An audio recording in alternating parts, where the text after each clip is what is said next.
Exactly. Okay, so I think we're live. And thanks, Chris and Matt.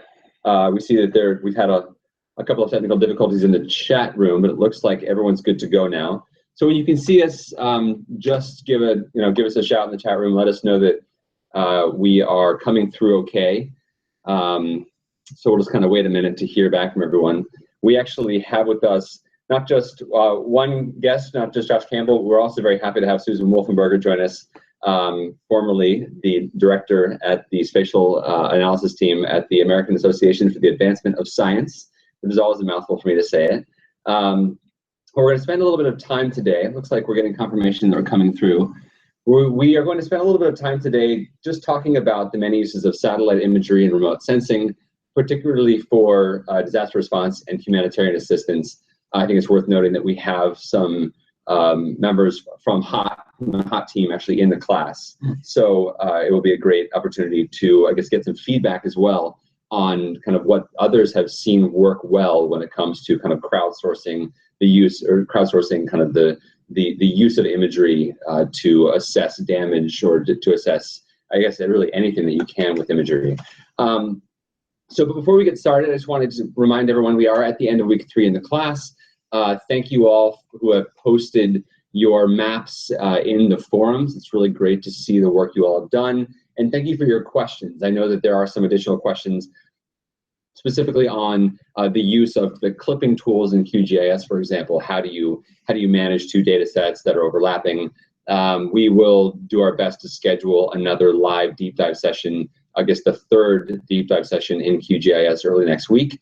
And we'll look forward to seeing those of you who still have questions and want to continue to learn how to use that software package. So why don't we get right into it?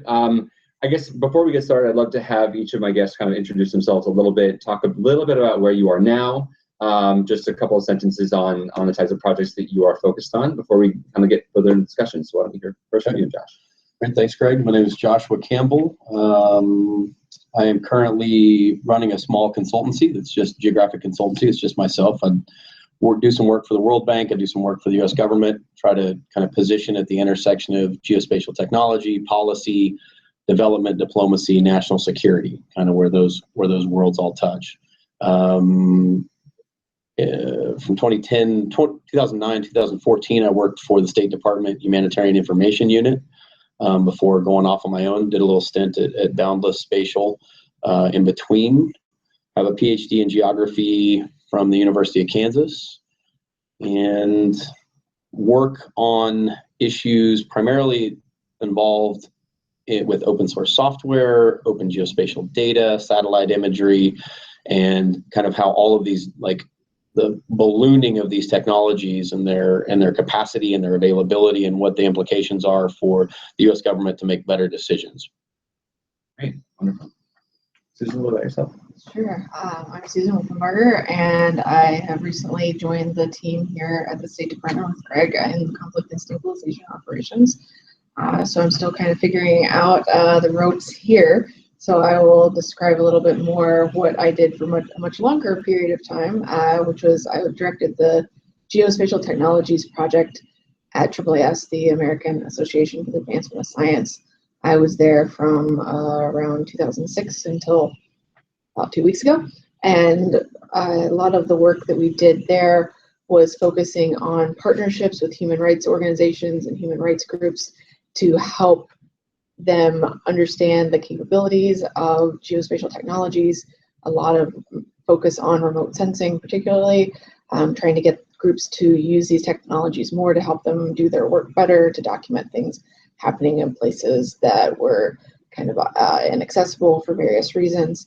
So I did a lot of outreach with groups for many years, looking, as I said, at human rights issues, humanitarian response, looking at various different conflicts, and a lot of work recently in cultural heritage targeting and documentation. And so I'm just generally interested in remote sensing and mapping and some of the ethical issues around the use of these technologies, particularly in these sensitive environments. Before that, I did a PhD at The Ohio State University. Yeah, that's me. Yeah, so we have two PhDs in geography today, so I am well out of my own depth in terms of expertise in the room. And what I'd really like to get into is remote sensing, because the two of you have a background in this field that has evolved over the past decade. There's been a tremendous shift in who can access satellite imagery. And 10, 20 years ago, really only people in major institutions, notably the US government, had access to regular updates on imagery from outer space. And so I guess, Josh, I'd love to hear a little bit about sort of what you've seen as kind of what shifts have taken place in terms of access, because, and Susan, you've kind of maybe benefited from some of these shifts while you were at AAAS. Like what changed over the past decade? Yeah, I think there's two primary trends that really fundamentally change the game as it relates to satellite imagery. And really, Google Earth and the importance of Google Earth cannot be understated for just exploding in the average citizen, the idea that there is imagery and it can be high resolution and I can access it simply. That Web 2.0 notion of, big data sets and broadband connectivity had as much to do with satellite imagery as I think the satellites themselves. And kind of along that same kind of technology evolution is that you've had, prior to that point, most of the imagery that was available, whether you were rich or poor or working in a secret environment or not, was of low spatial resolution. And Landsat is still the workhorse of the scientific community. And so there's a huge amount of utility that can be extracted from pixels that are 30 meters by 30 meters, but that didn't capture the imagination as the same as seeing your car in your driveway. So what you had, along with the availability enabled by the internet and spinny globes that you could install, was this the ever shrinking size of pixels, and so that things basically became, the spatial resolution increased to the point where you could see readily available objects, and that still, I think, carries a lot of weight with people. They can immediately relate to their house and their car, and when you can see things, and the fact that along that same continuum was the development of commercial business models, which enabled more companies and corporations to build systems and launch them, means that we have more resolution sensors and we have more of them.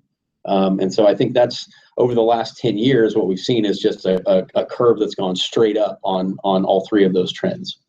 And so some of the big companies, like who are the big companies that we see out there today who provide this service and who buys a lot of this stuff? Yeah, so there's been a lot of consolidation in the imagery, and in the American market, the very first high resolution satellite that went up was Iconos, and that was by Space Imaging in 2000. That was a 1 meter pixel resolution. Digital Globe, I believe, bought Space Imaging. The other major company was called GeoEye, and GeoEye was bought by Digital Globe a couple of years ago. So now in the American market, we're kind of down to one. The Europeans, primarily through Airbus, what was originally Spot Corporation, which was a French company, they had a long line of higher resolution sensors. I believe Spot has been bought out by Airbus, which is the same sort of like German-French government. It's a weird corporate structure, but that's the big player in Europe. But what you see today, I believe the South Koreans just launched the first sub-half meter panchromatic imaging system. The Indians have one queued up. The Chinese launch a bunch for their own, internal purposes. I don't think they have a commercial market. So the American market has led, the European market has followed, and now what you're seeing is the rest of the world preparing to be players in this field. So the Digital Globe will no longer have the monopoly that it's had over the last 10 years. So as these companies collect imagery, and I'm guessing each company has their own sort of rhythm to which they collect imagery where, access then becomes the question. Who gets this stuff? Because they sell it. They sell it to the government. They sell it to private corporations. And then you have nonprofits and academic institutions that struggle to access said imagery. I mean, can you speak to some of the challenges, Susan, of getting this imagery, and why would you want it? So from your team's perspective, what did this shift do for you as a researcher? Well, for the work that we did at AAAS, the availability of high resolution imagery made the work that we did possible. A lot of the human rights violations that we were interested in documenting, you just couldn't actually see them using sensors like Landsat. So it really actually opened up the ability for us to do the work at all. Mm-hmm. And as the resolution has gotten better, we've been able to document more types of violations. So really it was just being able to see anything at all was kind of the first thing. Over the years, it was really difficult. I mean, beginning there wasn't, there was like 2 satellites up, and they couldn't image that much. So a lot of our work just couldn't happen because there wasn't any actual imagery that was existing of sites. Obviously now, there's tons of imagery, but and you might, Josh, be able to say something more about this, but as far as I know, there's not really any method for the badness in the imagery collection from Digital Globe. It's not like Landsat that every 16 days it's going to get an image of the exact same spot in the exact same spatial location. It's kind of all over the place. There's hierarchies, and people who buy a lot of imagery are more likely to get their images collected versus a group that buys a small amount of imagery like my team did. We weren't very high priority. So you have tiers of being able to access the imagery even if you have money, I think.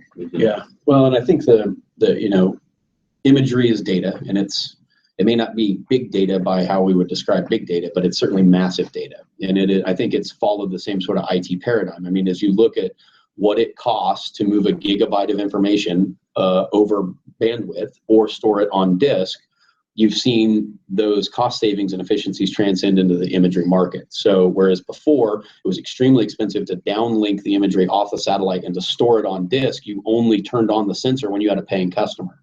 We're moving quickly into a world where storage costs are going almost to zero, so they're just leaving the sensors on.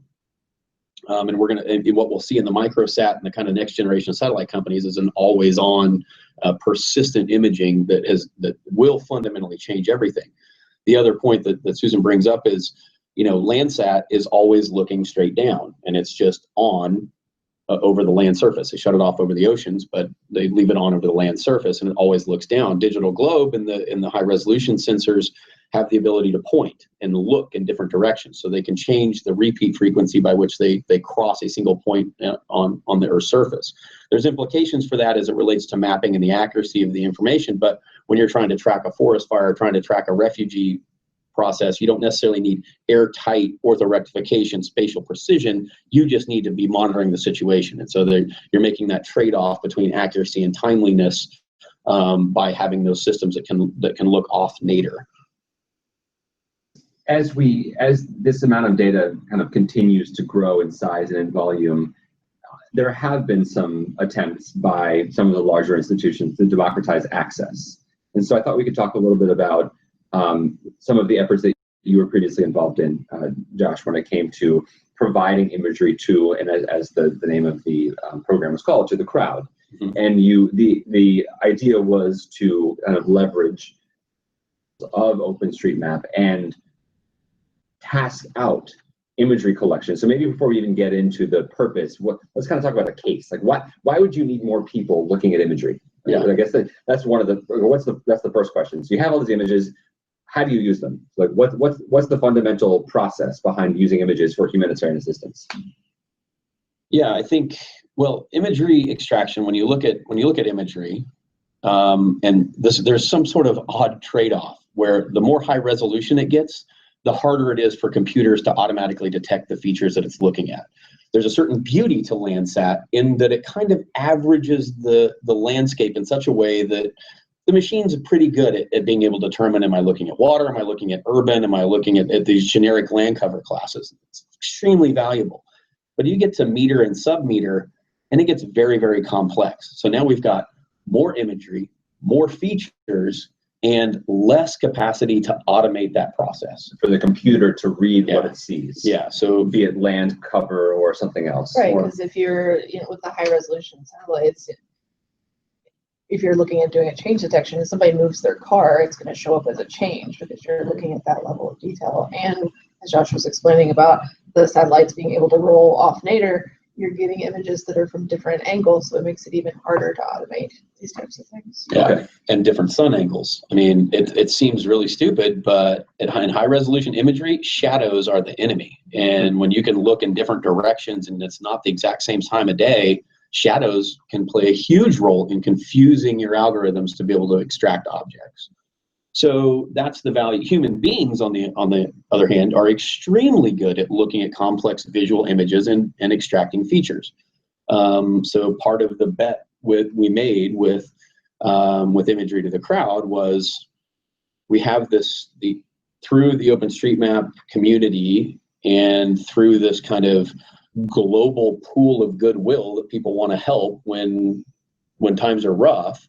That if we could provide them access to imagery that was easy to access and easy to visualize, that we could kind of leverage the cognitive surplus of the crowd to generate features and store them in a database that was free and open for the world to be able to use.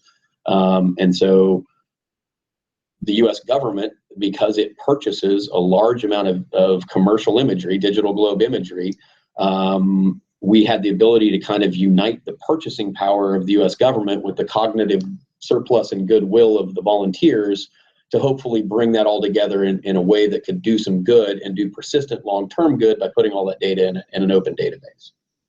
Okay, so what are some kind of examples of kind of disasters over the past decade that we might look to see? Maybe, if someone wanted to look up like a case study, like what's a good case study of a program called MapGive, which is kind of what we're on the topic that we're on at the moment. Yeah. So, I mean, first the case study, we can talk about the program. It's I think all of this was born out of the Haiti earthquake in 2010, and that was kind of the introduction in a robust way of the OpenStreetMap community with the disaster response community. And Haiti was interesting for a couple of different reasons, and I think the most powerful one was basically all of the government GIS capability in Haiti. Their mapping organization was having a staff meeting at the time of the earthquake, and the building collapsed. And so in an instant, their internal capacity went to nearly zero, as well as the loss of data. And so we're basically in a situation where there was no information. And what we saw was corporate goodwill on the part of Digital Globe and GeoEye at the time to open up and make imagery available. But if you ever work with imagery files in their raw format, they're extremely difficult to use. They're big, they're bespoke professional formats. They're hard to process. You need training to be able to do it. And so a couple of individuals associated with the kind of burgeoning Humanitarian OpenStreetMap team did an inordinate amount of effort to process and publish that imagery as image services that were very easy to consume inside a browser and inside basically the mapping environment, the JAWSM massive mapping environment for OSM.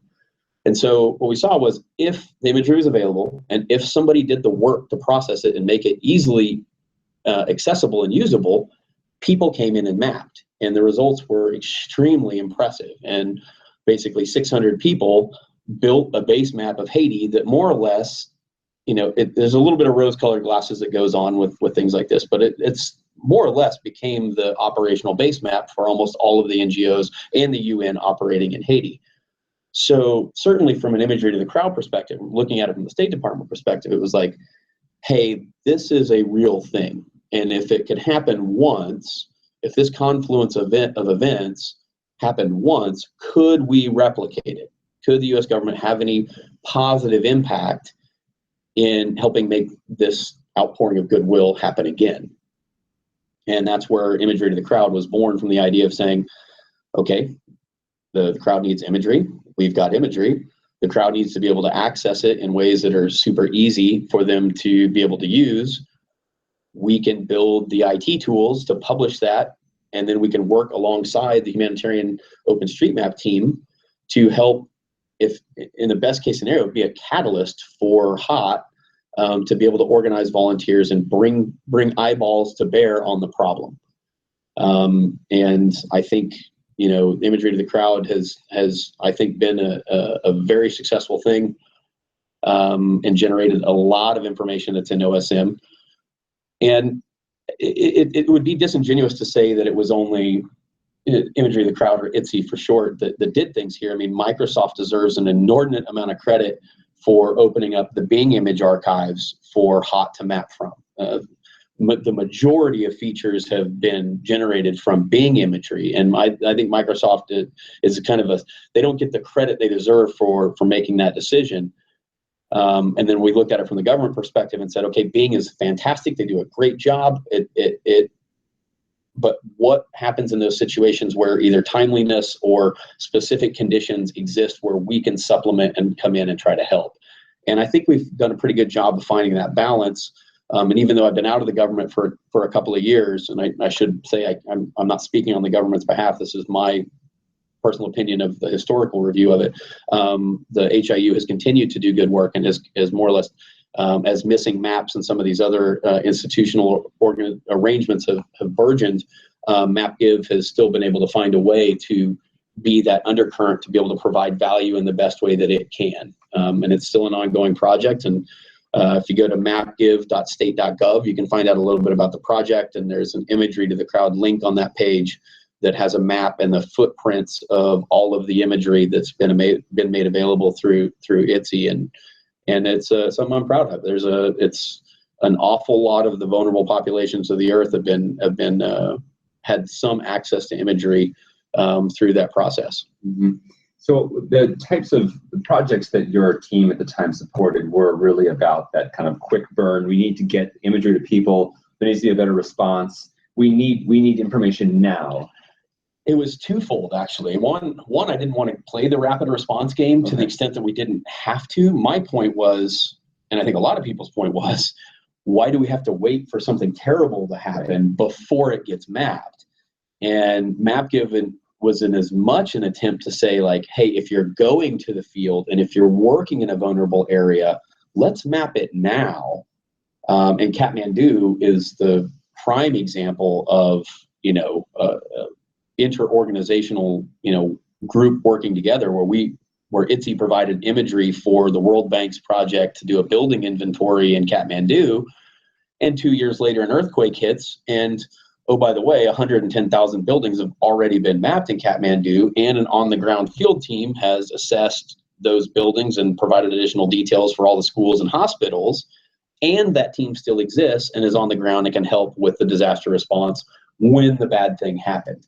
So I think there's we provided imagery for Typhoon Haiyan in an after-the-fact kind of way, where Bing was mapped as pre-event imagery in extreme detail, and then we provided the post-event imagery to allow HOT to come back in and do a pass for damaged and destroyed buildings, which I think was very valuable too. So there's a very sexy thing to chase when it's just like, oh, it's response. Well, that's true, but there's a lot we can do beforehand to make the response not have to be as big. Right, and generally a longer arc of analysis that should and could be done on the imagery. Yeah. So that you understand the depth of the terrain, you understand the depth of, and I think I'll turn to you here, Susan, kind of to look at the cultural heritage aspect of an area that may have, that may be affected well before, well after an instance that is kind of disastrous. So can we turn to kind of some of the longer analysis research side of the utility of imagery, and what type of, did you use Bing imagery? Did you use other imagery? And what was your team focused on analytically kind of over your time at AAAS? Oh, well, that's a big question. Well, if we want to talk just about cultural heritage. Sure, yeah. For that, that was really focusing on the fact that no one had tried to do systematic documentation of cultural heritage targeting and conflicts in the past. And so we were focusing on Syria and to a lesser extent on Iraq. And we were really one of the things we were trying to do was create data sets of cultural heritage sites. Some were already existing, For example, the U.S. Committee of the Blue Shield creates cultural heritage no-strike lists. So we had access to that and some other data, but it wasn't, I mean, Syria is an insanely culturally rich place, and we had a few thousand sites. So we knew that there was a lot more things that we could include. And when I'm talking about cultural heritage, I mean religious sites, museums, libraries, archives, monuments, the whole range of different things. And actually, one of the things that we did to bolster our data set was actually using OpenStreetMaps and pulling the user-generated data and the ways that people had gone in and done a lot of mapping in Syria. And we pulled out all of the data that was related to cultural heritage sites to help expand the data set that we then based our satellite imagery analysis on. And so we basically we created a data set that we then used to look at the ongoing conflict in Syria, to keep track of when things were happening, what things were getting destroyed, and when. In cultural heritage, we also were doing some of the same work with attacks on medical facilities with Physicians for Human Rights. So a lot of it was about helping people know what was going on in places that they maybe didn't have as good of a connection with on the at different times.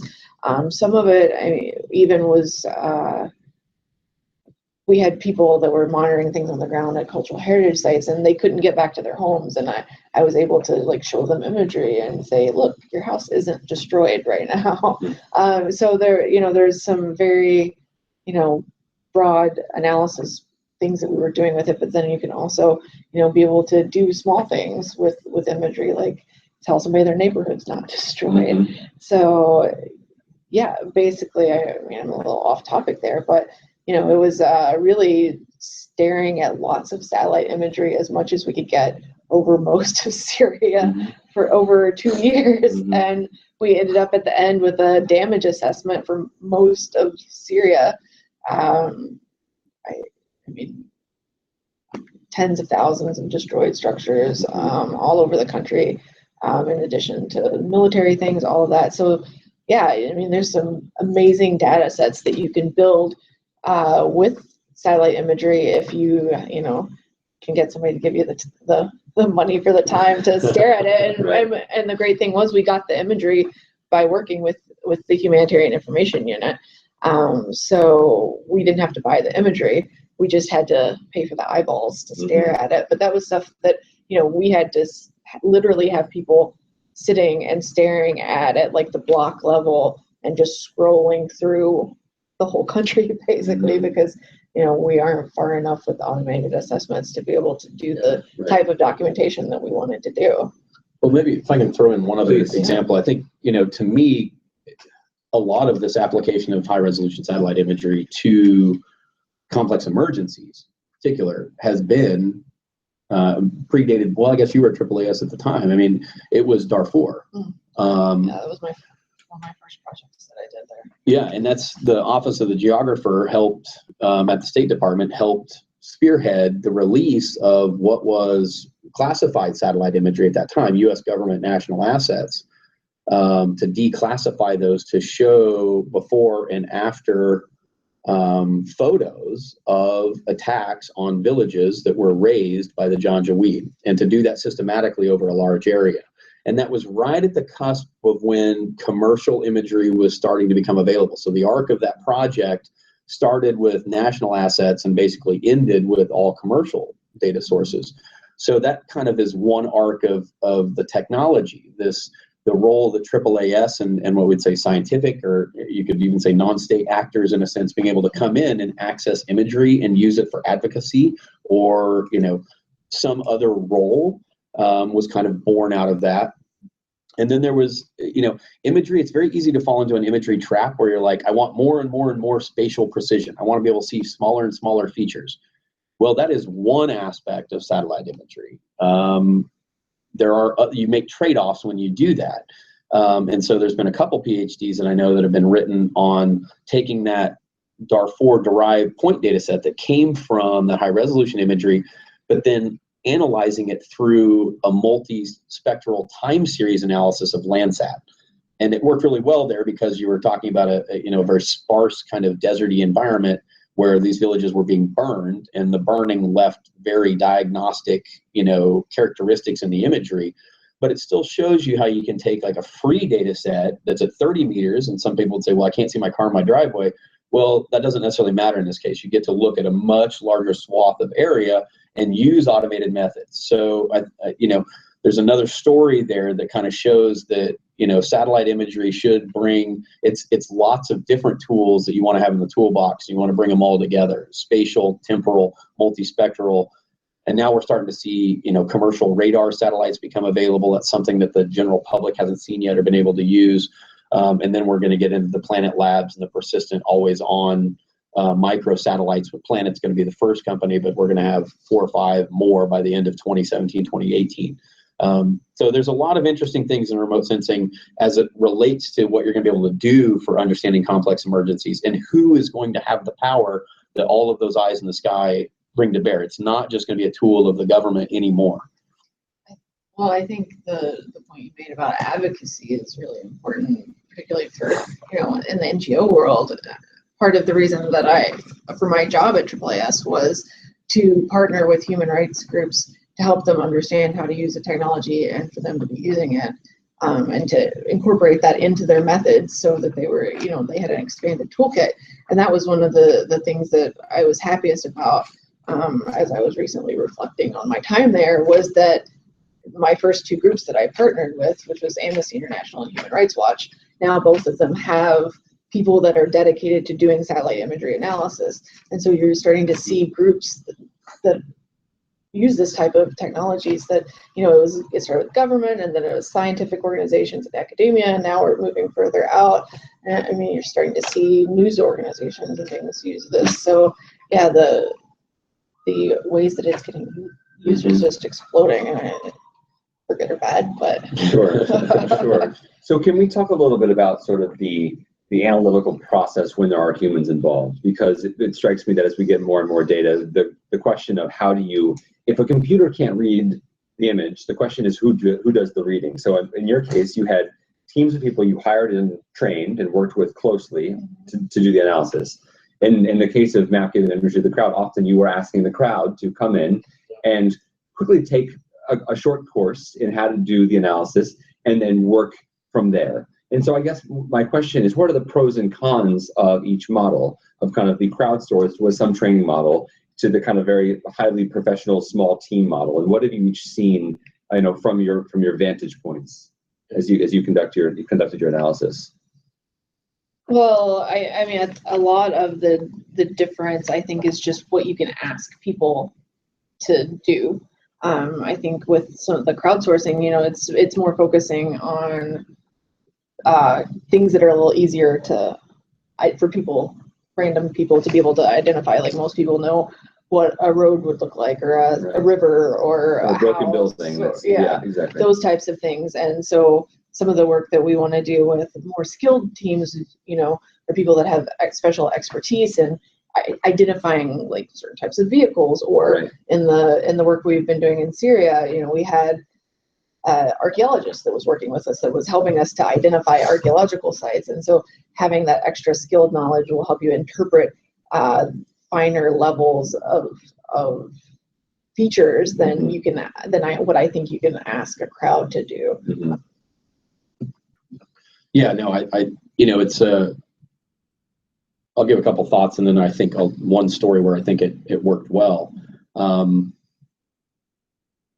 Humans are still extremely good at this, and even though OpenStreetMap and being in these image services, I would argue has dropped the barrier to entry to mapping to the lowest point it's ever been in human history. That, however, doesn't mean that mapping's easy. So there's still, even though a lot of the difficulty has been offshored or technologically mitigated, the skill of learning how to look at something from above and deduce what it is still a skill.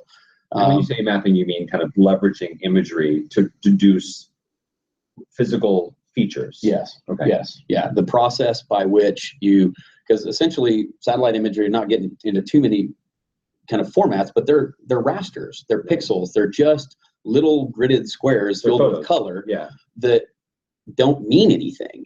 But to a human, you can say, oh, that's a house. And as soon as you draw a box around it and tag it as a house, a computer can deal with that vector representation of that object in a fundamentally different way.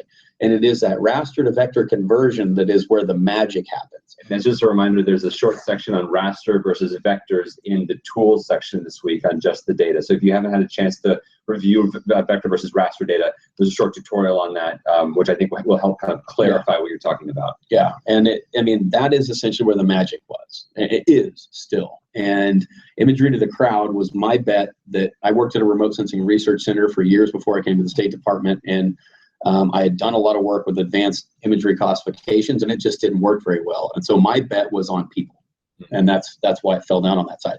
I do think we've crossed another technological threshold with the advent and widespread application of machine learning, and I think we're right at the start of something that is it boggles my mind. Just in the last couple of months, some of the stuff that I've seen from different conferences, we're clearly going to enter a different phase.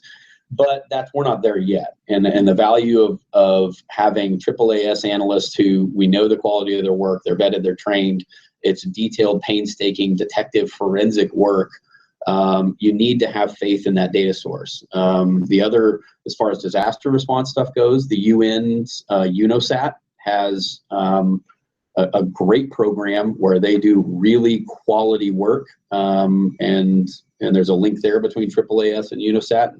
And I do think we hit some limits in the crowd as far as, particularly after Typhoon Haiyan, there was an on-the-ground assessment that was done to kind of evaluate the quality of the crowd's ability to determine damaged and destroyed buildings.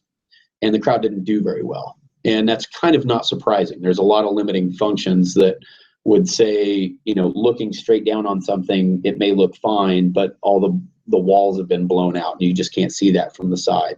So I think there are limits about what we ask the crowd to do. And we shouldn't think of the crowd as a monolithic block. We should be thinking about, and this is one of the gaps that is in OpenStreetMap right now. It's just, if you're a mapper, you're kind of a mapper. There's really no way to determine whether or not you have the training and skills and qualifications to do a certain level of difficulty of mapping. And that's something that I think OSM and HOT need to address. But in Haiti, there was a small group of structural engineers that were convened to do imagery analysis to try to evaluate the structural integrity of buildings in Port-au-Prince, right? And that idea of a small, targeted specialty crowd, I think we should see more of that. We should be working on building standing groups of specialists that can be called in to provide their expertise in a given situation.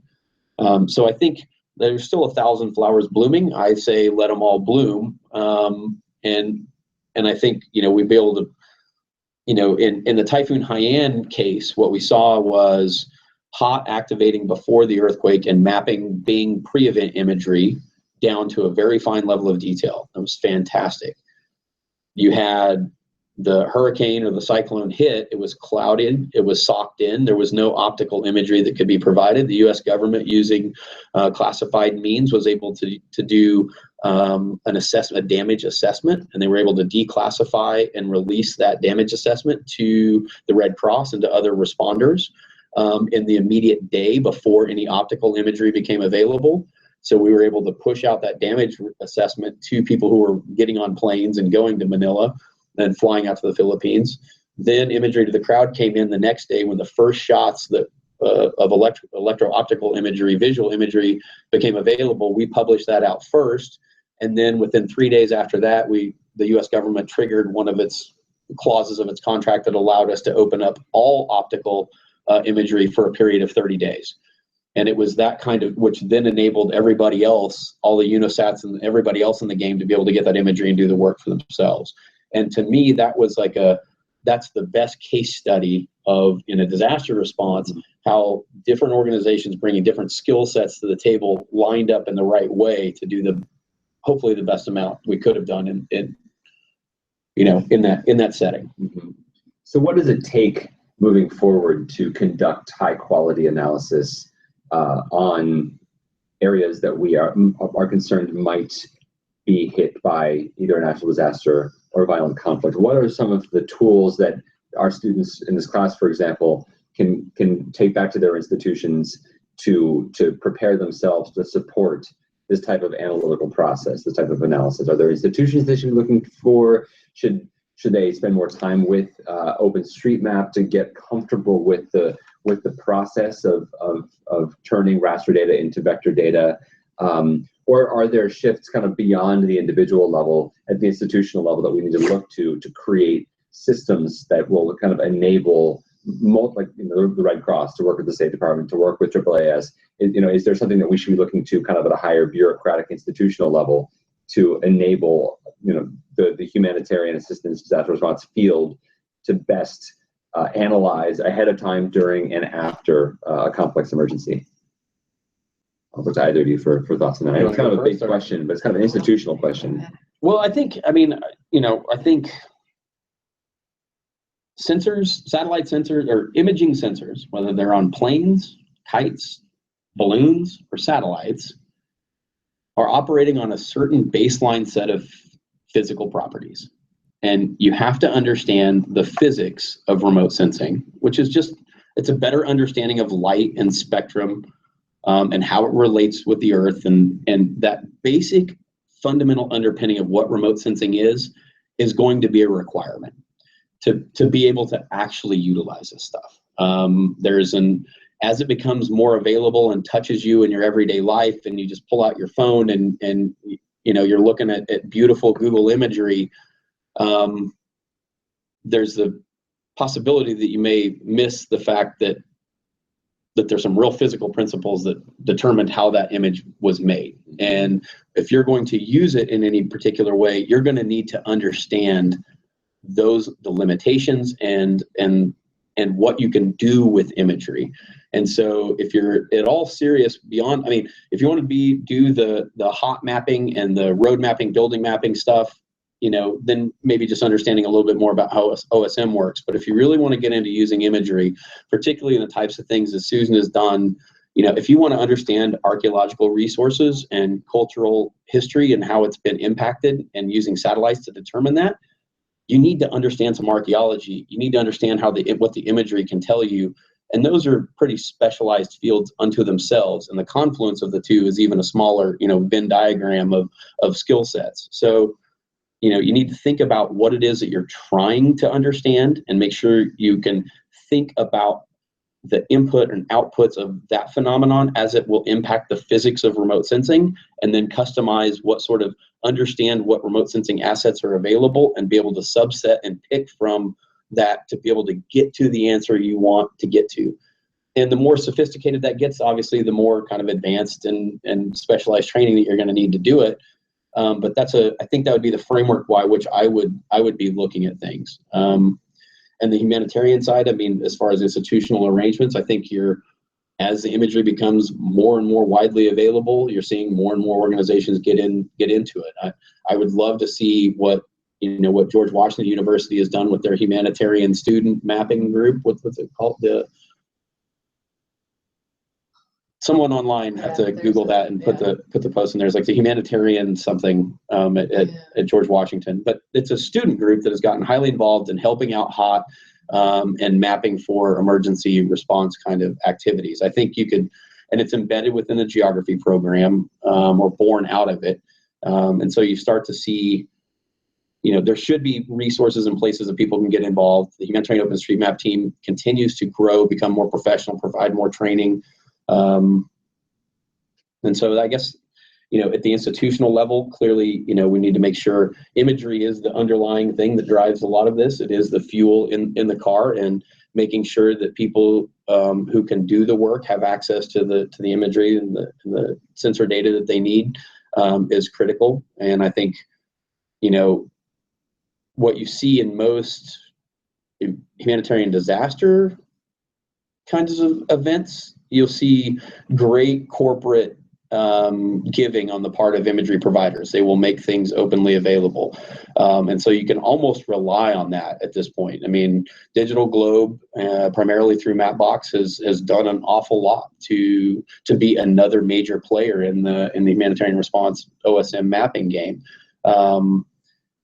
But it's those specialized things where those institutional relationships probably aren't fully in place yet. Like AAAS, over the last several years, we built that in a better, more robust way. The State Department has a good relationship with UNISAT in terms of that. So those are both institutions you could look at if you wanted to try to get some actual experience doing this type of work too. And I'm reflecting on one of your comments about kind of it's almost like an interdisciplinary skill set that's required to really become a specialized remote sensing kind of analyst. I mean, you made a comment to me earlier today, Susan, about kind of how the geography field likes to, I guess to put it nicely, kind of learn a lot about another field, and you kind of want to take in. I mean, cultural heritage wasn't what geography was founded upon theoretically. I mean, again, what was your thought there? Oh yeah, no, it's just I mean, I'm a trained geographer, and so obviously I think it's the best thing to study ever. But really, a lot of the skill sets we get in that training, and it's really played out a lot in my career.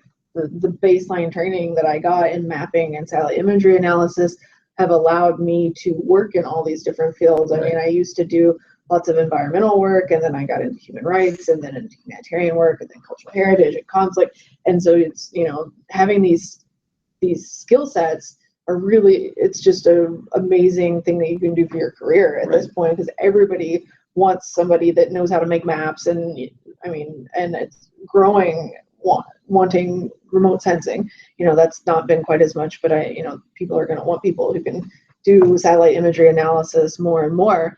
So, just by starting to learn some of these basic tools, I think it's just a great thing for anybody's career. And then it lets you, have a skill set to jump into other things that you might just be interested in. I mean, I was just interested in archaeology and anthropology, and saw an opportunity and, jumped into it. Right. So it just kind of opens up doors. Right. Yeah. So I think, from a learning perspective, to put this in context for the class, what we've done a lot thus far is vector analysis. We've spent time learning how to use shapes, points, lines, and polygons to build maps that tell a story. And what we've talked about today is the use of imagery to create that story more effectively, because without imagery, you really just have a palette. When we make maps based on standard borders, for example, somebody at some point had to decide what those borders looked like. And at the time, those borders weren't drawn using satellites. But as we look at, in some cases, I'm sure they were, but some 50, 100 years ago, we didn't have the luxury of having eyes in the sky.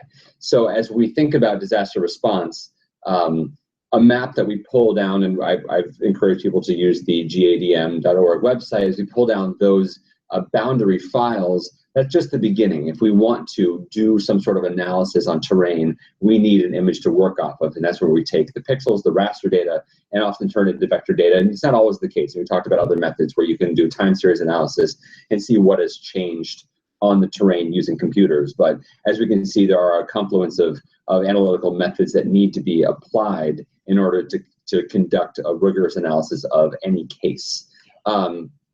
So I think I'll probably stop it there. We're coming up on one more point. Please, absolutely. I think that one thing that we're forgetting here is global positioning systems. And sure, absolutely. GPS. Our phones have made us kind of stupid to the physics of how GPS works. And it's beyond this discussion, but there's ways that the precision in highly urban environments is increased by some magic that Apple and Google do. But if you're going to go in the field and work, and you're particularly going to work in damaged, affected places where the landscape doesn't look like how it did on the map, you'd better understand how GPS actually works, and not just how to turn on, to turn on the machine, but again, the science behind it will do you really well. Right. And that transcends into the scientific domain too, if you're doing sampling or those kinds of things. Right. So you're getting your hands on a Garmin GPS unit would be useful, or even downloading an app. I mean, there are plenty of GPS apps on your phones now. Yeah. Do you know if they're as accurate as a Garmin? I use GPS Kit. GPS Kit, it's good. It's on iOS. Okay. We use that alongside the handheld ones and trainings. Okay. And they seem to do. I mean, I don't know about all places, but yeah. Do they rely on towers? Probably not at all times, I'm guessing. I guess every phone would be a little bit different. My friends said, I know people who use them in field work in Iraq and stuff. Okay. They, because a lot of times in the type of work we do, it's much better to have your cell phone with you than a big bright Garmin. Yeah, exactly. Big yellow trim all thing that you're pointing at things. Right, exactly. And my friends that teach, they also just teach you how to go out with a compass and figure out where you are. Yeah, right. That'll really, help ground you. Sure, absolutely. No, it's very true. Map reading from the ground up is helpful. Yeah, it makes you appreciate the technology. Yeah, too. absolutely. Well, any other closing thoughts before we end for the day? Any other words of wisdom for the class? Go forth and learn how to use a Garmin GPS unit. Geography it's a golden age of geographers, and it hasn't been this good since the 1500s. And, what geography teaches you is the spatial perspective, and why you need another discipline is because typically that spatial perspective gets applied to something else. And so having that spatial perspective in this day and age is extremely valuable. And I think it's a lot of fun. I mean, but that's me. Great. Well, thank you both for taking the time to speak at the class today. We will post the session in the blog section of the course as always. If you have follow-up questions, feel free to post them right below the video chat, and we will look forward to seeing you all next week for week 4. We will post the final project this weekend, and if you have any questions, just don't hesitate to reach out to Madeline or I to clarify anything, but I would always encourage you to spend more time with QGIS, with Cardo, if you've decided to take a plunge and do some leaflet or JavaScript mapping, just kind of keep plugging away at that. I know there were some questions on the leaflet and Turf JS software programming packages. I will respond to those within the next couple of days. But otherwise, have a great rest of your week, and we look forward to seeing you next week. Thanks, everyone. Thank you.